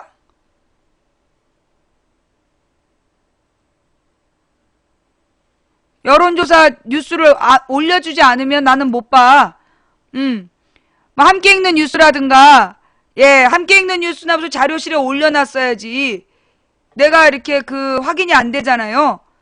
40대 지지율, 40세대가 키다. 여론조사. 어떤 거예요? 그 뉴스 없어? 그 여론조사 이야기. 여론조사 이야기 없어요?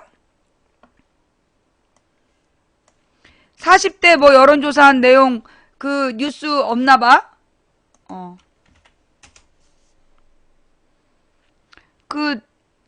예.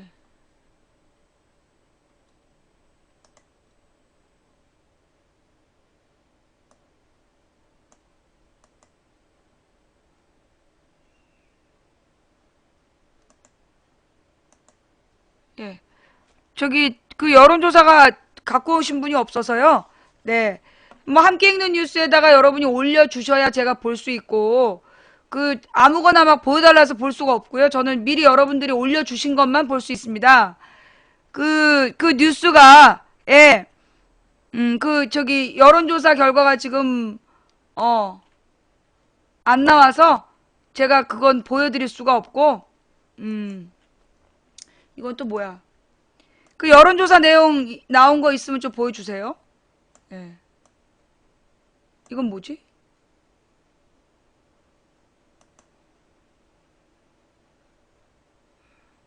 소리가 안 나오는데?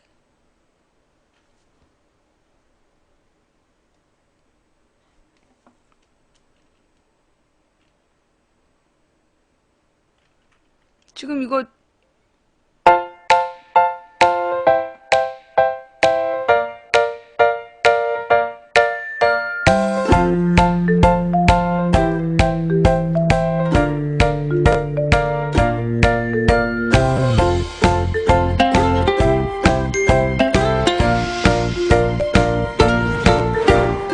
국민 TV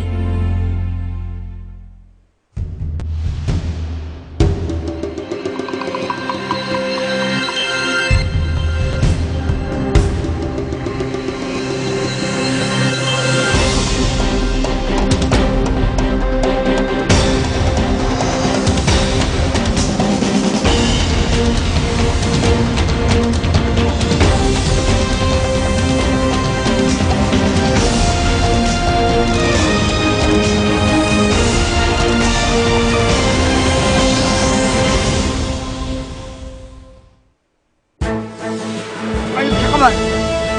이거 뉴스가 너무 길 것 같은데? 이거 몇 분부터 봐야 된다는 거야? 58분 38초. 58분 38초. 58분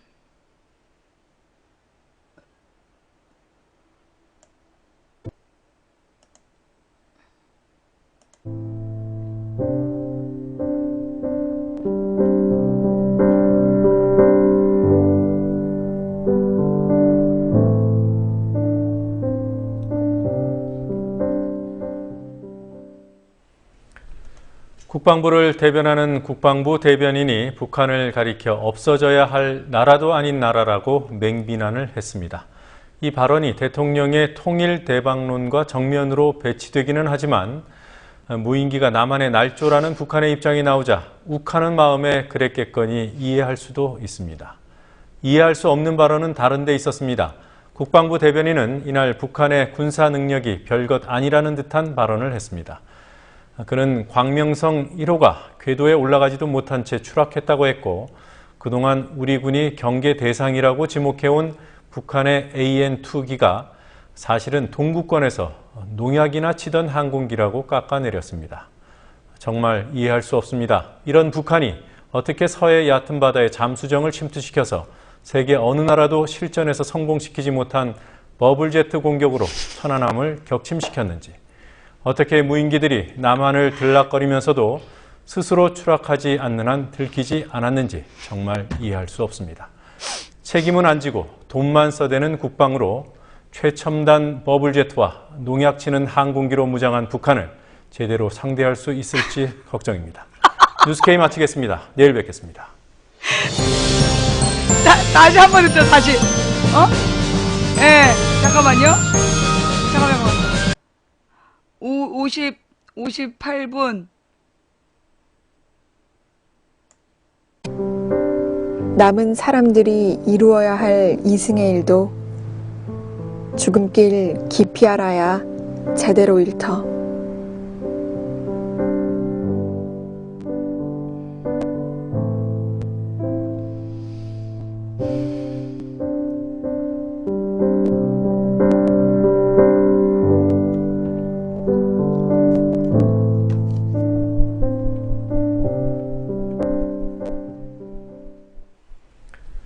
국방부를 대변하는 국방부 대변인이 북한을 가리켜 없어져야 할 나라도 아닌 나라라고 맹비난을 했습니다. 이 발언이 대통령의 통일 대박론과 정면으로 배치되기는 하지만 무인기가 남한의 날조라는 북한의 입장이 나오자 욱하는 마음에 그랬겠거니 이해할 수도 있습니다. 이해할 수 없는 발언은 다른 데 있었습니다. 국방부 대변인은 이날 북한의 군사 능력이 별것 아니라는 듯한 발언을 했습니다. 그는 광명성 1호가 궤도에 올라가지도 못한 채 추락했다고 했고 그동안 우리 군이 경계 대상이라고 지목해온 북한의 AN-2기가 사실은 동구권에서 농약이나 치던 항공기라고 깎아내렸습니다. 정말 이해할 수 없습니다. 이런 북한이 어떻게 서해 얕은 바다의 잠수정을 침투시켜서 세계 어느 나라도 실전에서 성공시키지 못한 버블제트 공격으로 천안함을 격침시켰는지, 어떻게 무인기들이 남한을 들락거리면서도 스스로 추락하지 않는 한 들키지 않았는지 정말 이해할 수 없습니다.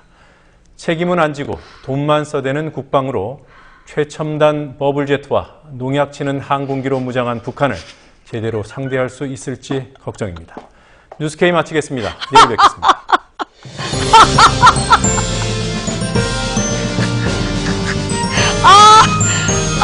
나 진짜.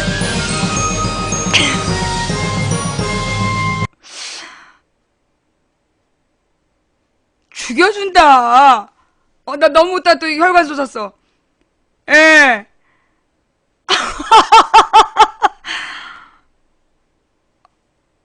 다시 한번 보고 싶죠? 예? 이거 한 번만 더 보면 안 될까? 한 번만 더 보면 안 될까? 이게 지금 약간 잠깐만.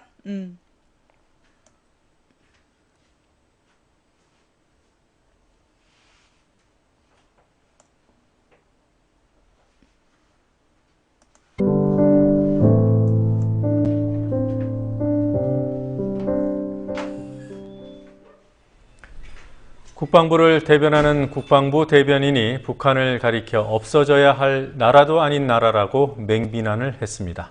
이 발언이 대통령의 통일 대박론과 정면으로 배치되기는 하지만 무인기가 남한의 날조라는 북한의 입장이 나오자 욱하는 마음에 그랬겠거니 이해할 수도 있습니다. 이해할 수 없는 발언은 다른 데 있었습니다. 국방부 대변인은 이날 북한의 군사 능력이 별것 아니라는 듯한 발언을 했습니다.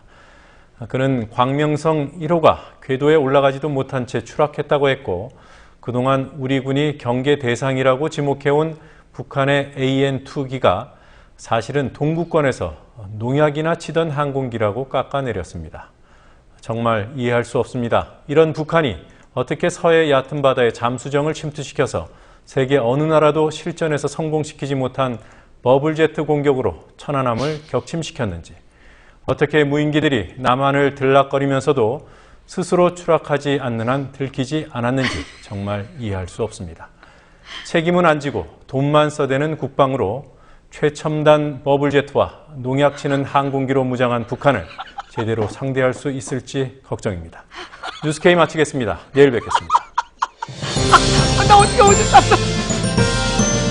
어떡해.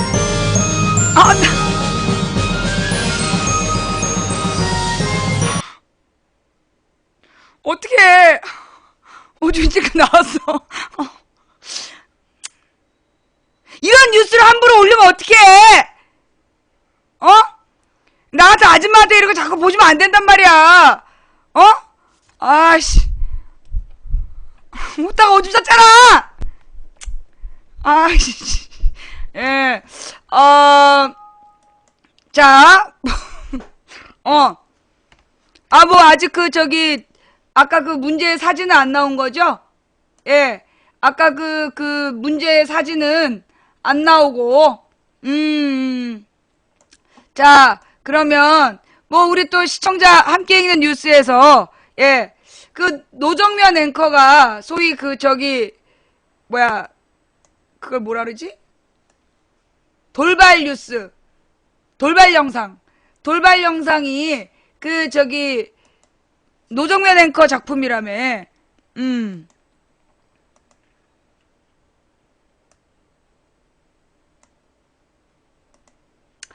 JTBC 여론조사 박원순 정몽준의 15.7포인트 앞서 한 달 새 3배 외 정몽준 박원순 지지율 박원순 최소 6% 최대 15% 앞서 강남 서초 송파 반전 6.4 지방선거에서 서울시장 자리를 놓고 맞대결을 펼칠 박원순 새정치민주연합 후보와 정몽준 새누리당 후보의 지지율이 세월호 참사를 기점으로 벌어진 것으로 나타났다. JTBC의 13일 여론조사 현대리서치연구소에 의뢰해 9일부터 15일까지 1000명을 상대로 지지율 후보를 조사한 결과 박원순 후보가 45.9, 정몽준 후보가 30.5를 기록했다. 박원순 후보와 정몽준 후보의 지지율 격차는 15.4로 세월호 참사가 있기 전인 지난달 조사에 비해 3배 가까이 벌어진 수치라고 밝혔다. 또 새누리당의 전통적인 텃밭이었던 강남, 서초, 송파, 강동 등 동남권 지역에서도 정몽준 후보의 지지율이 박원순 후보보다 낮게 나왔다고 덧붙였다. JTBC 여론조사는 만 19세 이상 1084명의 전화 면접조사와 스마트폰 애플리케이션 조사를 병행했고 최대 허용오차 95, 신뢰 수준 응답률이 33.8? 올. 노컷 뉴스가 포커스 컴퍼니와 함께 2일과 4일 실시한 여론조사에도 박원순 후보와 정몽준 후보 격차가 크게 벌어진 것으로 나타났다. 지난 7일 발표한 이 여론조사 결과 박원순 후보 지지율이 44.6, 정몽준 후보 지지율이 28.9, 15.7%. 이 여론조사는 서울 유권자 684명 대상 응답률 13.3%, 매일경제, MBN, 매트릭스 이 여론조사에서 박 시장 49.3, 정몽준 37, 12%포인트 앞섰고 600명 대상 최대 허용오차 응답률 14.8. 이 밖에도 이번 달 조사한 갤럽 여론조사에서는 정몽준 39.2, 박원순 45.6 앞섰다. 800명 대상 32.8이었다. 라고 나오네요. 예. 사실 이 지지율은 지지율일 뿐이야. 이 지지율은 지지율일 뿐이에요. 이게 정확히 투표로 연장되는 건 아닙니다. 예. 이게 지지율이 너무 높다고 나온다고 그러면 일단 기본적으로 어떤 마음이 들겠어? 나태해지겠죠? 박원순 후보가 굉장히 나태해질 거 아니야. 무난히 앞서고 있다 이런 생각할 거 아니야. 그러면서 이제 박원순 소속 정당 후보들도 덩달아 나태해지고 그러면서 그러면 이제 또 어차피 박원순 시장은 되니까 그러면서 이번 기회에 이렇게 우리 정당의 정당성을 좀 알려보자 이러면서 또 나올 수도 있고. 예. 옛날에 2008년에 국회의원 선거를 할 때요. 김근태 의원이 신지호라는 사람한테 졌어. 근데 연일 뉴스에서 신지호가 뉴라이트다. 그러면서 맨날 뉴스가 나왔어. 그러면서 지지율이 김근태 의원이 9% 이상 앞선다. 예. 9% 이상 앞선다라고 막 발표를 했었어요. 네. 그런데 투표하니까 어떻게 됐어? 그렇게 지지율이 높다고 그러면 누가 포기를 하냐? 젊은 세대들이 투표를 안 해. 젊은 세대들이 투표를 안 해요. 어차피 내가 투표 안 해도 될 건데 그러니까 6월 4, 5, 6, 7, 8 이렇게 연휴로 해서 놀러 가야지, 해외여행 가야지 이러면서 투표를 안 하는 거야. 지금쯤 나오는 저 여론조사 투표율 차이가 크게 나는 거 내가 볼 때 저건 덫이에요. 내가 볼 땐 저건 덫이야. 옛날에 김근태 의원도 9% 앞선다 그랬는데 졌다니까요. 그냥 다 합쳐 800표 차인가 1100표 차인가로 졌어. 얼마 차이 안 났어. 그리고 그때 하여튼 민노당 후보가 2800표인가 얻었어. 9%가 앞선다 그러니까 민노당 후보가 그냥 이렇게 여기는 어차피 될 거니까 그러면서 한번 나와봤는데 2800표를 가져가고 그 김근태 의원이 1100표인가 차이로 진 거예요. 그래서 지금 지지율 높게 나오는 거 나는 좀 걱정스러워. 이렇게 되면 이제 이 젊은 층이 투표를 안 할 수 있어요. 네. 나중에 그래갖고 지몬미 김근태 그랬는데 그럼 하나 이 떨어진 걸? 예. 그래서 이 지지율이 높게 나온다. 이거는 믿을 게 못 돼. 그 지지율 차이에 대해서는요. 절대로 이렇게 함부로 믿을 게 못 돼요. 옛날에 오세훈이도 22% 이긴다 그랬잖아. 까보니까 1% 차이였어. 그걸 꼭 기억해야 돼요. 예. 물론 이제 현장 분위기에서는 내가 볼 때 현장 분위기에서는 박원순 시장 지지율이 투표하는 사람들 속에서는 한 5% 정도 앞서는 거 아닌가 싶어. 지지율이 10몇 프로 앞서잖아요. 근데 실제로는 막상 투표해보면 현재 최대 그 젊은 층이 전부 다 투표했을 때 간신히 5% 정도 이길 수 있지. 그 젊은 층이 투표 안 해버리면 아마 박원순 시장이 근소한 차이로 간신히 되거나 떨어지거나 그럴걸? 예. 내가 볼 땐 그래. 박빙이에요, 지금. 분위기 그렇게 널널하지 않아. 이게 지금 여론조사는 어떤 마음이냐. 지금 박근혜한테 화가 나서 이렇게 여론조사를 할 수 있어요. 그런데 실제로 막상 투표 때 이 사람들이 투표하냐? 그건 또 아니거든. 그래서 그 여론조사 너무 좋아하지 마라. 얘기를 좀 해주고 싶고요. 그 다음에 우리 꼭 같이 봐야 될 내용.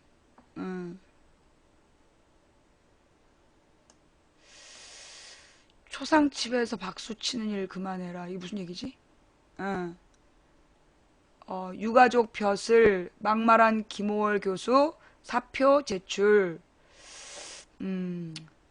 아마 사표 제출하고 어디 갈 데 있나 보죠?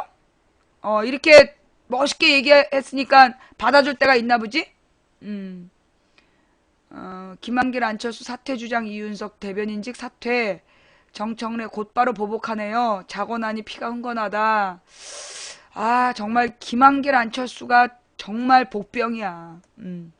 교사 43명이 실명으로 박근혜 정권 퇴진하라 성과다. 박근혜 퇴진하라. 또 그 일반 사법부 공무원 세월호 유가족 하는 알아서 풀라고 해라. 사법부 공무원이 또 이런 거야? 아주 자극을 해, 자극을. 교육청 제자들과 성관계한 교사 방치. 박영선, 우병우 민정비서관 내정은 박 대통령의 공약 파기. 종북 분자이며 좌좀이십니까? 청원회 하필 우병우 카드를 꺼냈을까? 잠깐만요. 뭐더라? 공약이라는 게 있더니 저게 뭐야? 5월 12일 그 얘기 빼먹었구나.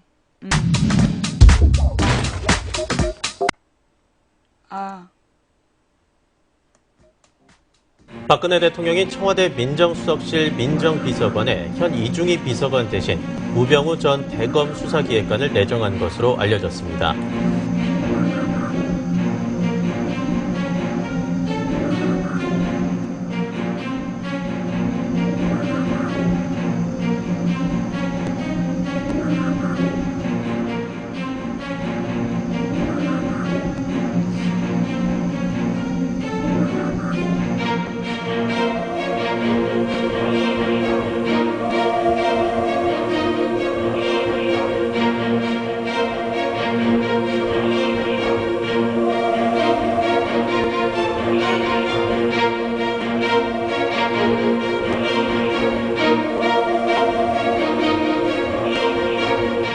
검사의 법무부 및 외부 기관 파견을 제한하겠습니다. 이를 통해 법무부 또는 파견 기관을 통한 정치권의 외압을 차단하겠습니다.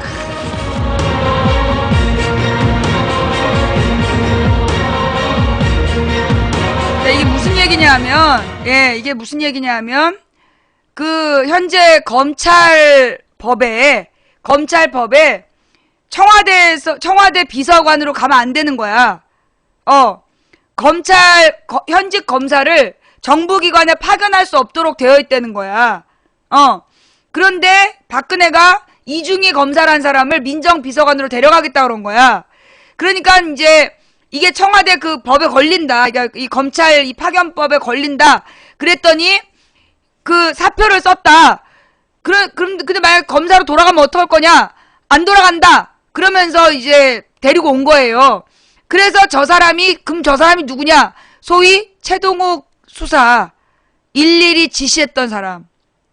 최동욱 뒷조사 검사들한테 일일이 지시했던 게 저 검사라는 거야. 최동욱 찍어내기 주도했던 사람이 저 이중이라는 사람인데, 저 사람이 결국 검사들한테 압력을 넣었을 거 아니겠어. 그러면 이제 그때 사표 쓰고 민정비서관 했단 말이야. 왜 사표를 썼어야 됐냐? 박근혜 공약이었어. 검사들을 그렇게 함부로 정치기관에서 데려다 못 쓰게 하겠다고 공약은 해놓고, 그렇게 공약은 해놓고, 어떻게 했다? 예. 데려가다가 쓴 거야. 그래 놓고 이번에, 우병우라는 이 민정수석을 데려오면서, 누구지? 이정우? 누구지, 이름이? 이중희. 이름을 잘 모르. 저 이중희라는 사람을 검찰로 돌려보내기로 한 거야. 검사로 다시 받아주는 거로. 검사가 사표 한 번 쓰면 다시 못 돌아가요. 그런데 지금 검사로 다시 돌아가려고 지금 준비 중이야. 그래서 저 공약이라는 게 나온 거예요. 뭔 말인지 이해하겠죠? 다시 한번 볼까요? 이 내용이 뭔지 다시 한번 봐요.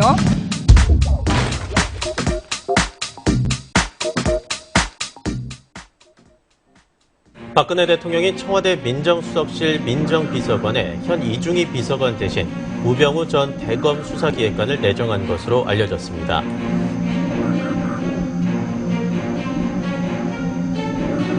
노무현 대통령을 직접 수사한 주인 검사였고, 이중희는 청와대로 오기 위해 검찰에 사표를 제출한 당시 검사인데, 검찰청 법에 검사는 대통령 비서실에 파견되거나 대통령 비서실의 직위를 겸임할 수 없다.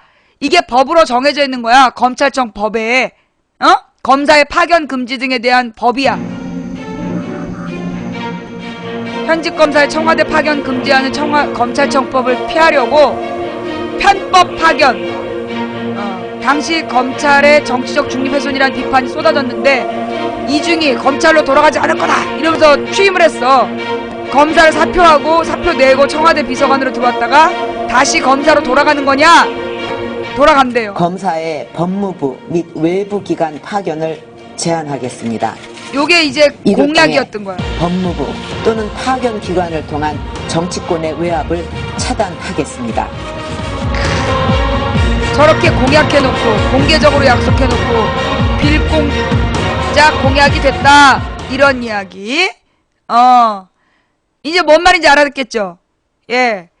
그러니까 지금 박근혜 대통령이 이 민정수석 비서를 저런 사람을 데려다가 이중이란 사람을 데려다가 민정비서를 시키면서 대검 공안검사를 데려다 시키고 그 과정에서 최동욱 논쟁이 있었던 거고, 최동욱을 쫓아내기 하는 그런 일을 마친 다음에 저 사람을 내보내고 검사로 돌아가게, 자기 공약도 어기고 검찰청법도 어기고 검사로 다시 돌아가면서 우병우라는 노무현 대통령을 죽음으로 몰아넣었던 주인 검사를 지금 민정수석으로 데려왔다는 거야.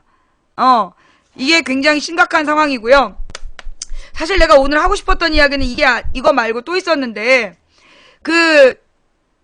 내일 나한테 꼭 그 얘기 해달라래. 최저임금 차등제. 예. 최저임금 차등제. 아니야, 지금 하자. 내일 하면 또 개소리 하니까.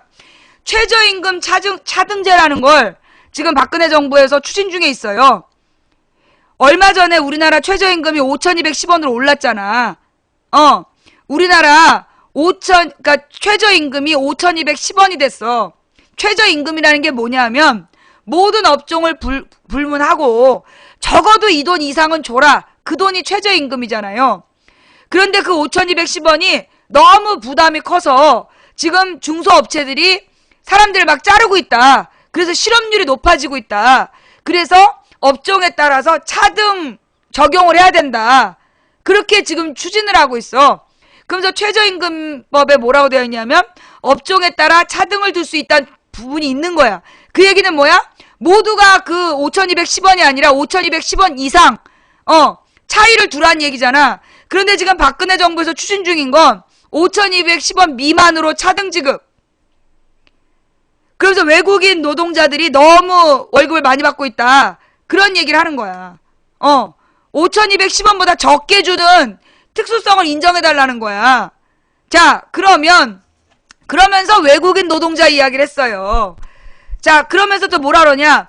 중소기업들이 이 뭐에 대한 이 그 임금에 대한 부담을 너무 심하게 느껴서 임금에 대한 부담을 너무 심하게 느끼는 문제를 해소하기 위해서다 라고 얘기하고 있는 거야. 정말 그럴싸하죠. 그쵸? 그래. 우리 중소기업들이 이렇게 망하면 안 되지 라는 생각이 들잖아. 그런데 이 말은 사실일까요? 자, 여러분, 외국인 노동자한테 월급을 조금만 줘도 돼. 그러면 사장님들이 우리나라 노동자를 쓸까요? 외국인 노동자를 쓸까요? 응? 외국인 노동자한테 월급을 조금만 줘도 되는 걸로 법을 만들어줘.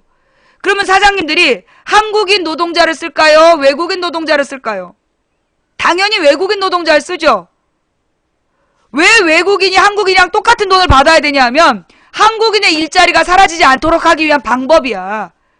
외국인한테 한국인과 똑같은 월급을 주라고 해야 한국인은 말도 알아듣고 빠릿빠릿 문화적으로 다 통하는데 외국인 노동자는 불편한 게 있잖아.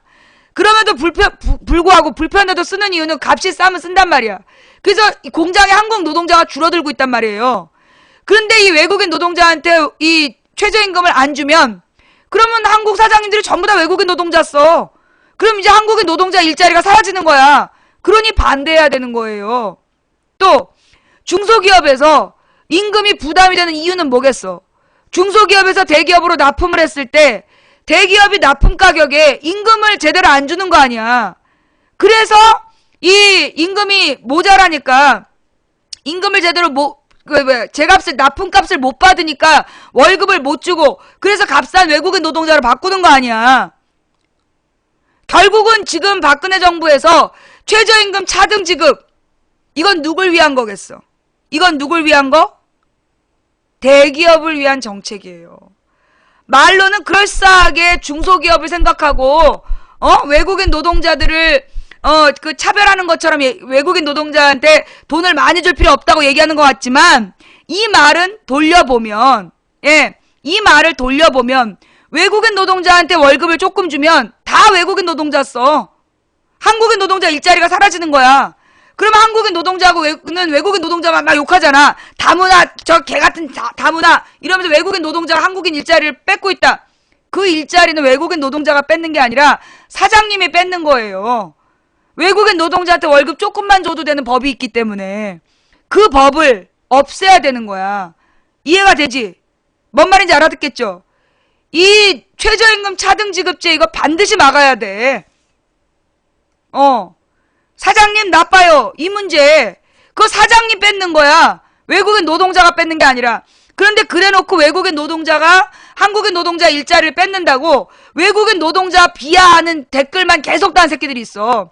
하루 종일 외국인 노동자 욕한다? 저런 새끼들은 자기가 있는 공장에도 외국인 노동자들이 있는데 얘네들이 우리보다 훨씬 대우가 좋다는 듯 막 이런 얘기 있어. 근데 공장 노동자가 하루 종일 컴퓨터를 어떻게 할까? 웃기지? 그러니까 그 새끼들 하루 종일 그렇게 댓글을 달면서 외국인 노동자 문제를 외국인 노동자의 임금 문제 그건 결국 대기업과 사장들의 폭리 때문에 생기는 문제잖아. 그걸 노노 갈등 한국인 노동자와 외국인 노동자의 갈등으로 만드는 놈들이에요. 댓글 공장. 그 말이 맞아. 자, 그 다음에 우리 안전한 대한민국 박근혜 대통령은 행정안정부를 안전행정부로 바꾸면서 안전한 대한민국을 만들겠습니다 라고 얘기하셨는데요. 작년에 준공돼서 올해 그 일주일 뒤에 입주 예정이었던 오피스텔이 보셨죠? 부채꼴로 촤 무너져 내리는 거 정말 안전해요. 네, 그런데 우리 대통령께서는 또 이런 얼마나 부실하면 건물이 그렇게 기울어 내리겠어. 피사의 사탑인 줄 알았어. 근데 이번에 박근혜 대통령이 그 건축 규제를 또 하나 푼 게 있어. 뭔데? 수직 증축. 위로 더 지을 수 있게. 여러분 지금 간신히 지금층도 유지하기 어려운 건물에다가 수직 증축을 허락하는 그 법을 지금 통과시키려고 그러든가 그러고 있다니까요. 예. 정말 안전한 대한민국. 누구에게 안전한? 영혼에게 안전한? 귀신들에게 안전한? 온 국민이 빨리 죽어야 되나? 자, 여러분. 뉴욕타임즈에 미국인, 그러니까 미국에 살고 있는 우리 교포들이 그 4천여 명이 돈을 모아가지고 그 전면 광고를 냈어요. 11면에. 그죠? 우리는 더 이상 외면할 수 없다. 이러면서 박근혜 정부를 규탄하는 그런 전면 광고를 냈는데 그걸 본 그 이완구라는 저기 새누리당 원내대표가 차라리 그 돈을 유족들에게 줘라. 그러면서 이 교포들을 비난했잖아요. 그죠? 예. 교미동포가 뭐야? 우리 교민들, 교민들이 그랬다니 교미동포가 뭐야? 재미동포. 예. 그러면서 이 뉴욕타임즈에 실린 세월호 정부 비판 광고에 여당이 발끈했다는 거예요. 예. 여당이 발끈해가지고 이제 막 욕을, 이제 뭐, 차라리 그 돈을 유족들을 줘야지. 그걸 왜 유족을 줘야 돼? 유족한테는 청해진 해운, 한국선급, 그 다음에 한국 그 해운조합, 그 다음에 해양구조협회, 이런 데서 줘야지.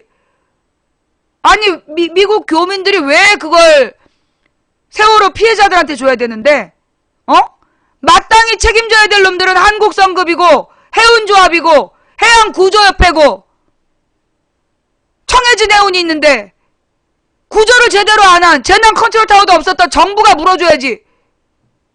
그걸 왜 미국 교민들더러 내래? 정말 웃긴 놈들이야. 그죠? 예. 자, 오늘 다루고 싶었던 이야기는 여기까지였고요. 오늘 방송 어떠셨어요? 예. 방송 볼만 하셨나요? 제가 목 상태가 너무 안 좋아서, 여러분 듣기가 참 거북하시죠? 예. 대단히 죄송합니다. 웬만하면 나도 이렇게 좀 좋은 소리로 방송하고 싶은데, 그게 잘 안 되네요. 예. 이 거북한 소리 끝까지 참고 들어주신 여러분께 진심으로 감사드립니다. 네.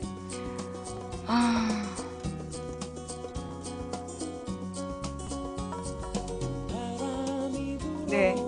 오늘 못 다룬 뉴스는 내일 다루도록 하겠습니다. 예. 시청해주신 여러분 대단히 감사드립니다. 처음부터 끝까지 시청해주신 모든 분들께 감사드리고, 추천해주신 3,466분께 감사드리고, 아까 시청자는 한 4,000명 되던데, 추천은 뭐 한 500분들이 안 했네요? 500분은 댓글 부대? 자, 그리고 이 여러가지 선물로 후원해주신 여러분 진심으로 감사드립니다. 일일이 이름 불러서 감사 인사 못 드리는 점 대단히 죄송하고요. 예, 날마다 좀 더 좋은 방송하려고 애쓰겠습니다. 그래도 부족한 점이 있다면 여러분이 그 빈자리를 채워주시기 바랍니다. 함께 해주신 모든 분들 감사드립니다. 우리 매니저님들도 고생하셨습니다. 대단히 감사합니다. 모두 감사합니다. 우리 이렇게 같이 세월호의 문제점 해결되는 그 순간까지 떠나지 말고 함께 있었으면 좋겠습니다. 우리가 세월호를 잊어버리는 순간 다음 피해자는 나와 여러분의 자녀들이 될 것입니다. 예. 안전한 대한민국을 만드는 책임은 저와 여러분에게 달려 있습니다. 어떻게 하냐고요? 선거라는 유력한 방패와 무기를 통해서 가능합니다. 선거는 민주주의 국민들을 보호할 수 있는 가장 큰 방패이고요. 그리고 잘못된 정치 권력을 심판할 가장 유효한 무기입니다. 자, 여러분은 혹시 여러분이 사장님이고 여러분의 공장에 일할 5명의 직원을 고른다라면 여러분 그 직원들의 이력서 꼼꼼히 읽어보시고 그 직원 후보들, 입사 후보들 검토 한번 해보시지 않겠습니까? 그들이 받아갈 월급이요 어마어마합니다. 예, 광역시장, 도지사, 광역의원, 그 다음에 지방자치 기초단체장, 기초의원, 그들이 매달 받아갈 돈이요 어마어마한 돈이에요. 그 많은 돈을 쓰면서 그 직원을 뽑는데 여러분 누가 누군지 후보도 관심 없고 에이 남들이 하겠지 그리고 신경 안 쓴다면 여러분의 돈은 누군가 훔쳐갈 겁니다. 예, 선거 신경 쓰십시다. 예, 우리는 선거를 통해서 영웅을 뽑으려고 하면 안 된다고 생각합니다. 인간은 모두가 유한한 존재이기 때문에 세상에 완전한 후보는 전 없다고 생각해요. 그러면 우리가 선거를 통해 할 수 있는 일이 무엇일까요? 가장 나쁜 후보를 떨어뜨리는 거. 예, 반드시 떨어져야 할 단 한 사람을 떨어뜨리는 것, 그것이 우리의 선거의 목표가 돼야 되겠죠? 예, 자 지금까지 도봉구 창동사는 불량주부 망치 부인이었습니다. 모든 분들께 감사드리고 내일 낮 2시에 시작하겠습니다.